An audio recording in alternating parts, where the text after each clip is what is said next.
Hello guys, Crispy here, welcome back to another video. In this one, my friends, I'm going to be testing a Radeon RX 6800 in Stutter 2, lag of Chernobyl. This one is the XFX 319 version of the card. I am running it with the latest AMD drivers, and I'm not manually overclocking it. You can see all of its specs right here in Tech Power-Ups. GPU Z-Resizable bar is also enabled, and over on the left, I'm pairing it with a Ryzen 9 7950X 3D CPU with half of its cores disabled, making it the same as a Ryzen 7 7800X 3D and 32GB of RAM. Let's get into it, shall we? And let's go over the settings first. I am starting at 1080p resolution, but I'm also going to test this one at 1440p and 4K using the high settings preset with FSR set to native AA. This is just applying the anti-aliasing from FSR, and it is 1 FPS more intensive than like TAA or none over here. So it doesn't really matter. It looks a little bit sharper this way, so I'm going to keep it that way. Frame generation is now turned off. I will also test it in this video, and everything else is set to the high preset. Let's do this. And guys, I gotta say, I am a bit disappointed here at the 6800. We saw that the RX 6700 XT was a bit slower, like 10% slower in this title than the RTX 3060 Ti, and the 6800, which is usually faster than the RTX 3070, and it also has those 16GB of VRAM, which make a huge difference in a lot of games compared to 8 on the 3070. In this particular title, well, in terms of average FPS at least, it is quite a bit below the RTX 3070. That GPU was getting around 60 to 65 average, running around this area, you know. This one is getting like 10 FPS lower. Now, the 3070 still dropped into the 50s, but only into the high 50s. This one is dropping into the low 50s, guys. This is a little bit more similar to a 3060 Ti in terms of average FPS than to a 3070.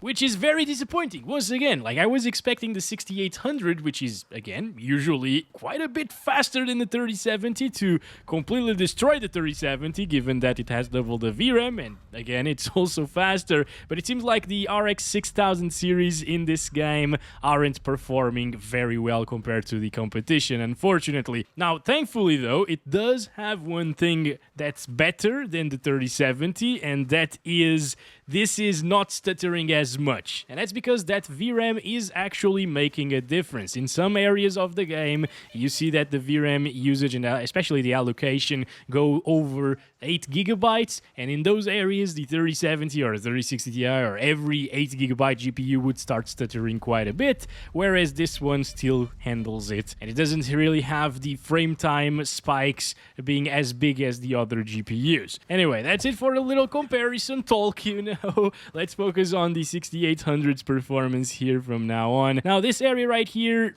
completely wrecked FPS usually, and it has a ton of stuttering just going out of the settlement area and going in from this little entry point over here. But because we have those 16GB of VRAM, it doesn't really stutter nearly as much as it does on those other 8GB GPUs. So there's a bit of an advantage there, but again, the game requires some serious optimization. Anyway, 57 FPS average and 45% lows is what we get at native 1080p. It's a little bit rough, but at least it is playable, in my opinion. You know, it doesn't really drop into the 40s, or if it does, it's only for a split second. And now, enabling frame generation over it will give us a lot of input lag. You can go into the Radeon settings and enable anti-lag if you want to. That will make it slightly better. It doesn't really remove the input lag field, though, so it's still going to be there, of course. But let's start counting our FPS. It is getting 90 frames per second with the frame generation enabled, up to 100 frames per second at times. This is where the VRAM, the higher VRAM amount, also comes into play, because the frame generation utilizes more VRAM than without frame generation, you know. Also, that power utilization on the 6000 series is not right. Alright, these GPUs usually consume more power than advertised and then shown by the on-screen display with MSI Afterburner and Rivet Tuner. So yeah, for the true power that it's consuming, just add 50 watts to the power meter over there. I didn't know about this until a few months ago, actually, but yeah, the power utilization on the 6000 series not right. Anyway, I didn't talk about this, but if you noticed, we got some couple of big frame time spikes over there in the city area or the settlement area. It was probably because of the weather changing. It was probably loading that, so that's likely what happened. I don't think it was related to the GPU itself or the CPU even. And also another thing is you will really need a beefy CPU to pair with a card like this if you want to see 60 FPS on average in this area right here. If you have something like a 5600X or even a Ryzen 7 5800X non-3D, this will likely drop into like the 40s, maybe even 30s. Not with the frame generation, of course. With FG, things get a little bit better, especially when it comes to CPU bottlenecks. But yeah, at native resolution, instead of getting 50 to 60 FPS here and full GPU utilization, like we did see with 7800X 3D basically, we would see 30, 40 FPS with those CPUs. And the 5800X is actually, oh my god, that was close, is actually the recommended CPU for this game, which is a bit insane. What do you want, bro? Okay, I'm not gonna help you. I'm not gonna help. I'm just gonna keep on going because I'm doing a benchmark, okay? Thank you.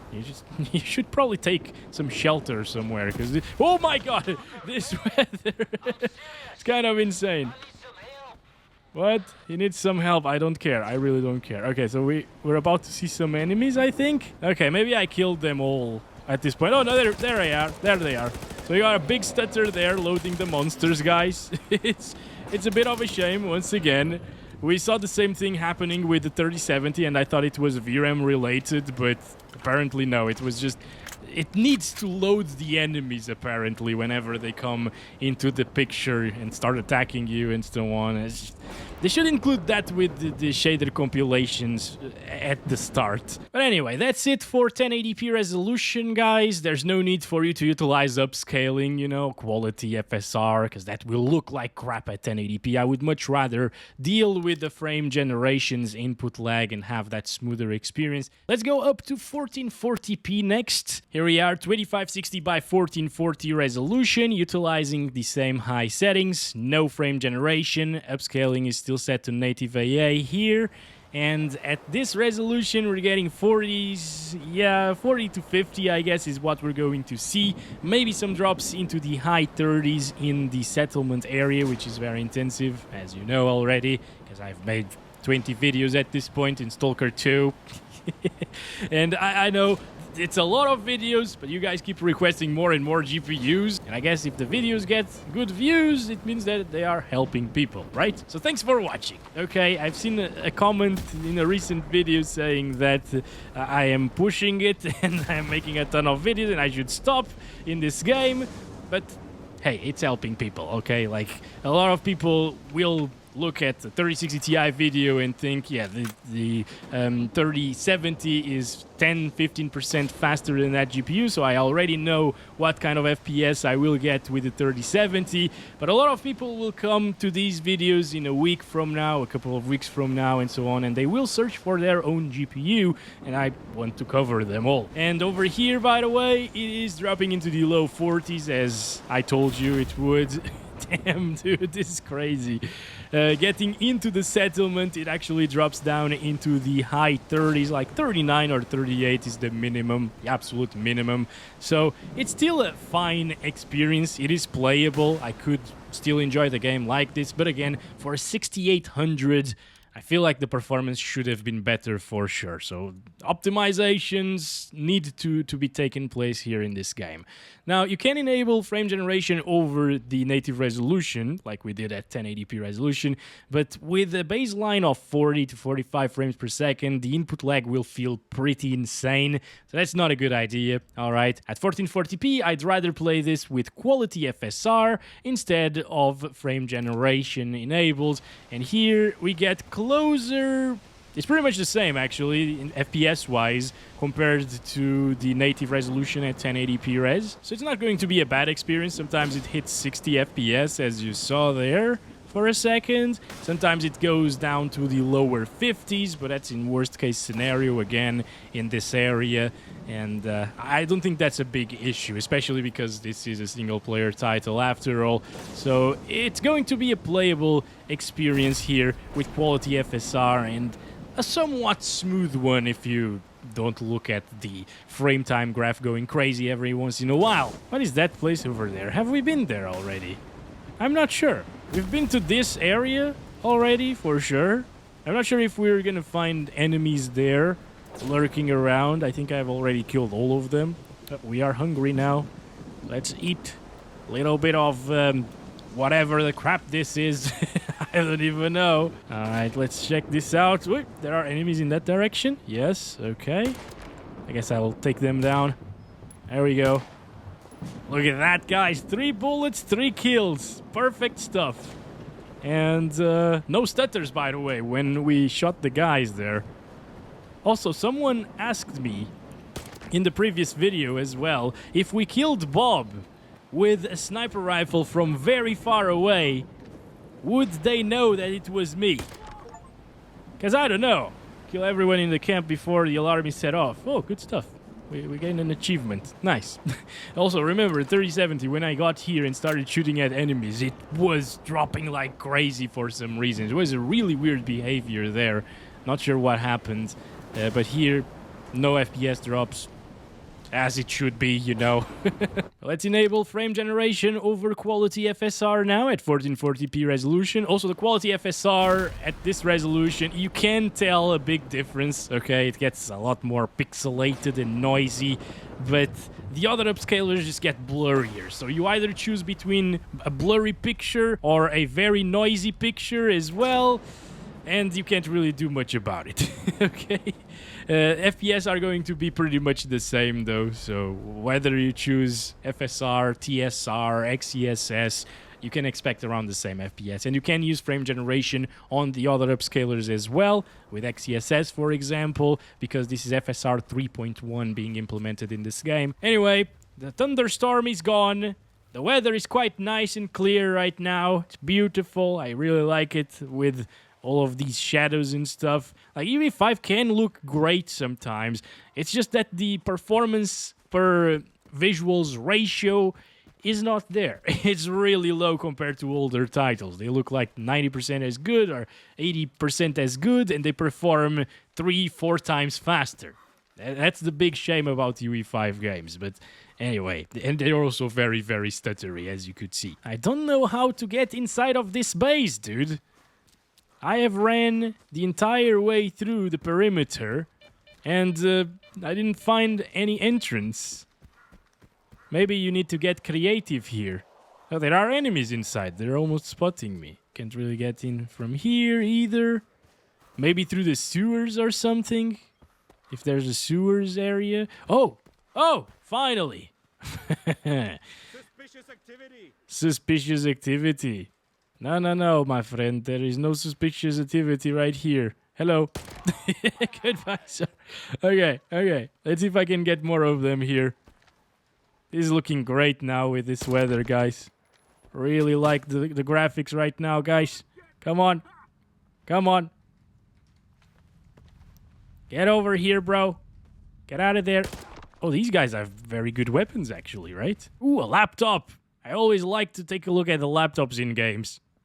Look at this one. This one is very old. You can tell by the keyboard and the CD-ROM player as well. Let's go. Keep on going here. It's feeling pretty nice here with the frame generation enabled, high settings, quality FSR. Again, you can use all... What the hell? That just blinked there. What the heck is going on? It's the LOD, I think. It's loading things. Oh, boy. The LOD in this game is pretty terrible, even at max settings. Alright, so there are a ton of them. I think we've been here with the RTX 1490, if I'm not mistaken. But it was during nighttime. My gosh, these guys are tough. Okay. Alright. Oh, they threw grenades as well. Alright, let me heal myself a little here. Take my time with the shots. There we go. Come on. Still playable, obviously. Even with the frame generation, as you can see. There's another guy there. There we go, good stuff. Come on. Gotta be a little bit of a camping bastard in this game. You know, I don't like to camp, but sometimes it's needed. Anyway, this is playable. Input lag-wise, it's acceptable since it is at above 100 FPS most of the time, on average at least.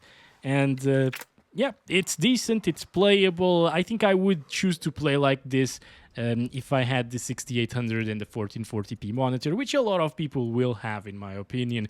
Now let's try like XeSS Quality, or Ultra Quality actually, which is the same resolution scale as FSR Quality. And let's check it out. This is still with the frame generation enabled. Also, I kind of want to grab some weapons. Yeah, this was quite a nice little experience in this area. Killing all of them bastards, good stuff. Let's go to the settlement, which is right there. Seems like XeSS is a little bit more intensive than FSR, but it's going to be largely the same experience. You're not going to notice like 5 FPS difference here at these settings at least, and these frame rates. Although input lag might be a little tad bit slower. And again, in terms of visuals, XeSS usually in other titles does look better than FSR, but in this one, it's down to personal preference. Once again, this looks a bit softer than FSR for sure. FSR was sharper, it was also more pixelated, but that's the downside of having more sharpness, I guess. And we're back here, so I'm just gonna go to my little place, save the game. Big stutters because of loading this area, I guess. This is not my little place. Anyway, you can save the game everywhere, so I'm just gonna save it right here. And we are back here, guys. Look at what I got to kill Bob with. By the way, this is Bob. Okay, and he's not on top of the truck anymore, by the way. Like, he used to be on top of the truck every time. Bugged, you know. They actually fixed that bug with the patches. Also, the patches didn't improve performance, if you're wondering. But I'm gonna go ahead and try FSR Quality again in this area, because I didn't really try it in the settlement area. Yeah, it's definitely a little bit better than with XeSS. XeSS was dropping into the low 90s a little bit more often. This is high 90s. It's like a 5 FPS difference or so. Let's move away in this direction now, guys. Oh no! Bob disappears! No way! Oh god damn it, the LOD on the character models is pretty low. This is bad for sniping. Alright. Maybe if we stand here and hit the shot, maybe we can kill Bob without anybody else noticing, and then we'll go around and join the settlement from another entrance again. Alright, we got him. Bob is dead. Goodbye, Bob. Let's see if they know it was me. I'm actually gonna go in that direction and go around a very big area. Hello. No, how do you know? How do you know? I don't even have the murder weapon. God damn it, game. And lastly, we're at 4K resolution native using high settings. No FSR upscaling, at least it's using AA, and no frame generation. And at native resolution, if you want high settings, it's not gonna happen, okay? And even medium settings only gets like 10% higher performance, and 10% here would be 2 or 3 FPS.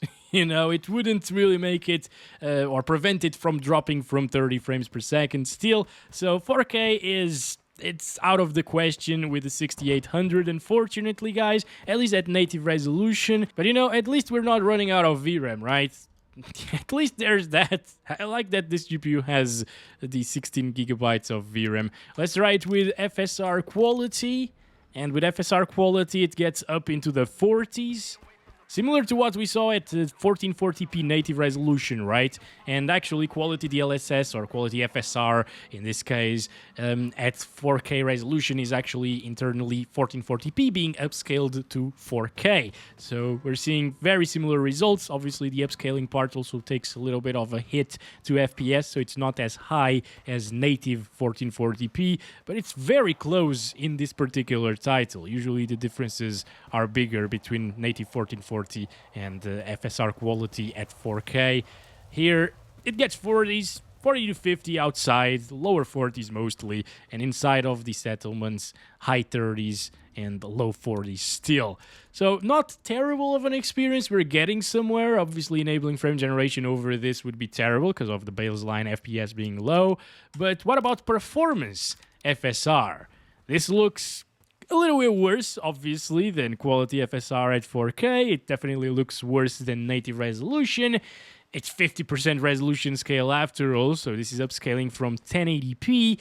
It looks better than a 1080p native resolution, okay, so at least there's that, if you're wondering. But it's still not enough to put us anywhere near 60 frames per second, you know? It now gets around 50 FPS around here, dropping into the 40s at times. Maybe it's going to get 60s inside of some buildings and stuff like that when you're exploring. But yeah, most of the time it's going to be 50 to 55 frames per second with performance FSR. And that's not a good baseline for frame generation, you know. But let's try it out anyways. I remember that with 8GB GPUs, frame generation was just not improving things at all at the 4K resolution. Even with performance FSR, they would heavily run out of VRAM and it wouldn't improve FPS. But here with the 6800, it does improve FPS by quite a bit. It puts us in the 80s. It's now a stable experience, and especially if you have that CPU bottleneck that we were talking about with Ryzen 7 5800X, for example, not 3D, okay? You can actually play this game on a 4K TV while having pretty decent visuals, not like native 4K, okay? This is not DLSS. DLSS looks quite a bit better. Also, there's a lot of ghosting around the knife. When I get it out and put it back down, look at that. Damn, that's a ton of ghosting. Holy crap. But anyway, aside from that and the picture quality being a bit softer, it still looks nice. It's playable, it's visible, you can see things at the distance still. It's manageable in my opinion, and the frame generation is also providing us with close to 100 frames per second right now, which in terms of input lag doesn't feel great because the baseline we're at 50, but you can get used to it, and if you play with the controller, it's going to feel pretty good, actually. Even with like 70 FPS with a controller in this game, it masks the input lag a lot. It's crazy how it works, actually. So yeah. Whoa. What the Holy crap. Is it one of those invisible guys? I think so. Oh my god, but it was so loud. That makes you forget about the input lag for sure. Alright, you got worse things to think about and to deal with in this game than the input lag, I guess. So this is actually a playable experience. It works like this. If you really, really want 4K and you have a 4K panel, these are the settings to go. Again, it's not native 4K, obviously, but it works somewhat. So with all of that said, guys, thanks very much for watching this video. I hope you enjoyed. I hope this was helpful to someone out there. I know a lot of you were asking for a 6800, so here it is. And I'll be back soon with another video. Thanks for watching. Stay tuned in for more. And as always, I love you all. Bye-bye.